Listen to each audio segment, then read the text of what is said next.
What up, Rival Fantasy family? I am your host, Neil Maligno. This is Not So Obvious Locks of the Week. If you're new and you've never seen the show before, Not So Obvious Locks of the Week are players who are not ranked inside the top 10 at their position this week, but who have the upside to finish there.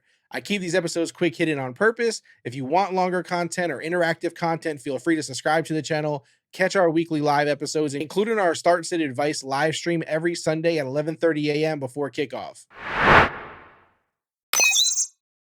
Now, at quarterback, Brock Purdy has currently produced as QB7, throwing for over 1,200 yards and 9 touchdowns.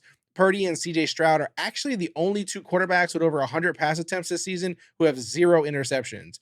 Brock is currently coming off of 3 games of back-to-back-to-back with 20 or more fantasy points, and while he doesn't rush for a ton of yards, he does have 2 rushing touchdowns this season.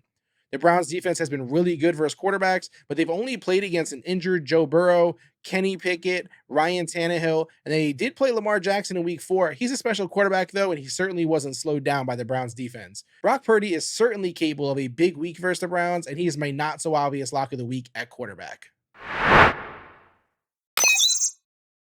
At running back, James Cook faces off versus the Giants in week 6, a defense that has given up the 3rd most yards and 1st most touchdowns to running backs this season. Cooks only has 1 touchdown this season, 1 game with over 100 yards, and he only had 5 points in PPR scoring last week. So I get the concern. Still, he's been fairly consistent this season with 4 weeks of double-digit fantasy points, and he is no doubt getting the lead back carries. I'm confident Cook will have a big bounce back week 6, so he's my running back, not-so-obvious lock of the week. A wide receiver, Chris Godwin, is coming out of the bye week ranked as wide receiver 45 in PPR. Obviously, he's only played 4 games while others have played 5, so it makes the ranking look worse than it is. But still, besides in week 4 versus Saints, he's struggled to have big weeks. In week 6 versus the Lions, Godwin has a shot to once again score big in fantasy, as they are a middle-of-the-pack defense who has given up some big weeks to wide receivers so far. Baker Mayfield has also been doing better than most expected at quarterback for the Bucs. So with everything considered, Chris Godwin is my not-so-obvious lock of the week at wide receiver. Zach Ertz is sitting at tight end 15 through 5 weeks of football with 22 receptions, 146 yards, and 1 touchdown. Ertz has had 3 games with 8 or more targets, so he's getting the workload. He just has to convert more of those into big yardage plays and touchdowns. Ertz is facing off against a Rams defense that let Dallas Goedert get 8 catches, 117 yards, and a touchdown in week 5. They also let 2 Colts tight ends score touchdowns in week 4. Joshua Dobbs has really been using Ertz as an outlet, and there's no reason for that to stop in week 6, making him my not-so-obvious lock of the week at tight end.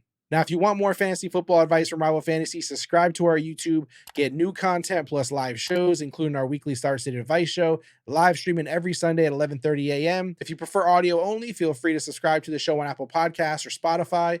And of course, follow us on social for the latest app updates, promos, and up-to-the-minute news and sports on Twitter, Instagram, or TikTok, all at Rival Fantasy. Hit the link in the description to sign up at Rival Fantasy or using the Rival Fantasy app.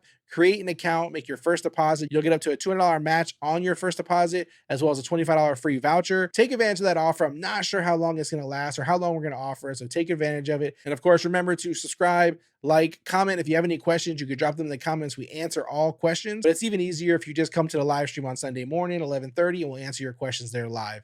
That is it for today, guys. I appreciate you for joining me as always. I am Neil. This is Not So Obvious Locks of the Week on Rival Fantasy. I'm out.